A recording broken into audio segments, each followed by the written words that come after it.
tedious drama of the Nuremberg trial accelerated to its close. The courthouse was again in the spotlight of world attention. The guards were alert with double vigilance. The October sun, so bright outside, could not penetrate the walls of the gloomy court, but unexpectedly no gloom was visible among the prisoners. It was with obvious relief that they had come to the end of these slow 4 weeks since the court last adjourned. Though very few of them could have expected mercy, at least they were released from the confinement of the cell. The judges of Britain, France, America, and Russia had completed their judgment. They came now to read that document to the court and make clear upon what a foundation of undisputed facts they based their verdict. The prisoners sat down. The scores of people in the crowded court heard Lord Justice Lawrence begin to read the judgment. Of the concentration camps, the SS embarked on a series of experiments on human beings which were performed on prisoners of war or concentration camp inmates. These experiments included freezing to death and killing by poison bullets. The SS played a particularly significant role in the persecution of the Jews. A French judge now took over the reading. En collaboration avec l'organisation Rosenberg. Cette dernière était le bureau des affaires étrangères du parti nazi.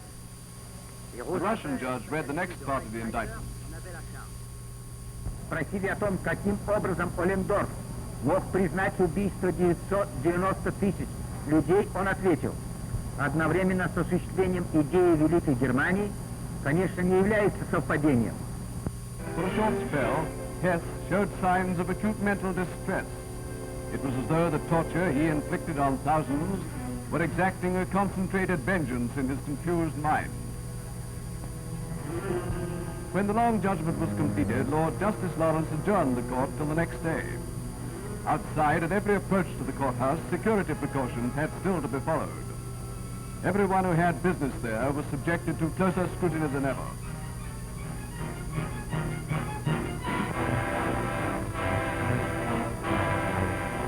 When the court resumed to hear the verdicts, Lord Justice Lawrence dealt first with Goering. He developed the Gestapo and created the first concentration camps, relinquishing them to Himmler in 1934. Conducted the Rome purge in that year and engineered the sordid proceedings which resulted in the removal of von Blomberg and von Fritsch from the army. Goering claims its purposes have been misunderstood, but admits that as a matter of course and a matter of duty, we would have used Russia for our purposes when conquered. And he participated in the conference of the 16th of July 1941, when Hitler said the National Socialists had no intention of ever leaving the occupied countries, and that all necessary measures, shooting, desettling, etc., should be taken. Upon Hess, the verdict was pronounced by a Russian judge. И невиновным по разделам 3 и 4 обвинительного заключения. Judge Biddle read the verdict on Ribbentrop. Between Hitler and Horthy on the deportation of Jews from Hungary, and informed Horthy that the Jews must either be exterminated or taken to concentration camps. Conclusion. The tribunal finds that Ribbentrop is guilty on all 4 counts. The French judge dealt with Field Marshal Keitel. Keitel est coupable des crimes visés par les 4 chefs de l'acte d'accusation. Kaltenbrunner is indicted under counts 1, 3, and 4. Frank. Then came the turn of Hans Frank, whose iniquities when he was Governor General of Poland were staggering even by Nazi standards. Judge Biddle pronounced the verdict. Was a willing and knowing participant in the use of terrorism in Poland, in the economic exploitation of Poland in a way which led to the death by starvation of a large number of people, and the deportation to Germany as slave laborers of over 1 million Poles, and in a program involving the murder of at least 3 million Jews. Lord Justice Lawrence pronounced the verdict on Stryker. Spoke publicly in support of the Jewish program which was taking place at that time. Conclusion.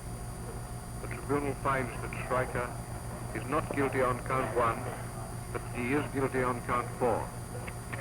Hjalmar Schacht, once head of the Reichsbank and economics minister, was acquitted. Tribunal finds that Schacht is not guilty on this indictment and directs that he should be discharged by the marshal when the tribunal presently adjourns.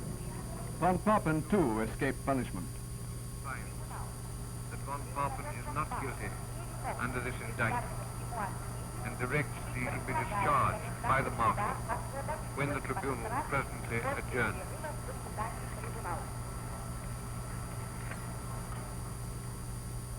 The third man acquitted was the comparatively unimportant Hans Fritzsche. The tribunal will now adjourn and will sit again at 10 minutes to 3. It might have been expected that this new delay would fray the prisoners' nerves, but they seemed to welcome it. The acquitted men were congratulated by several of the others.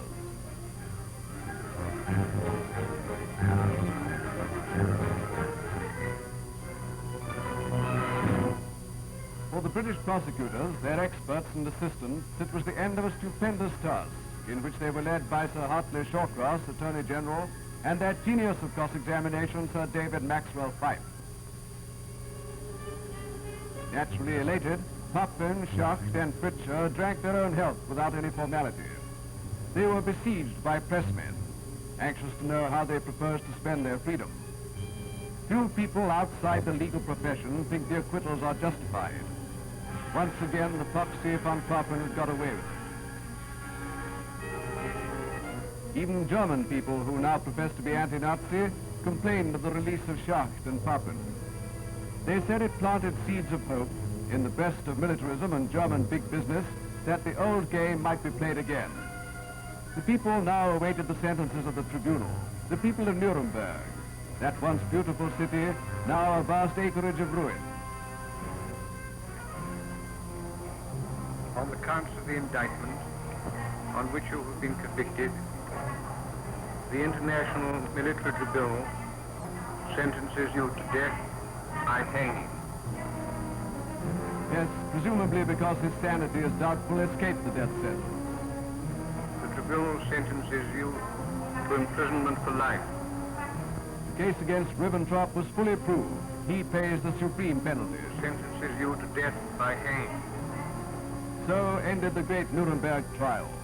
The 40,000 affidavits were incorporated in the judgment. The army of witnesses were all heard.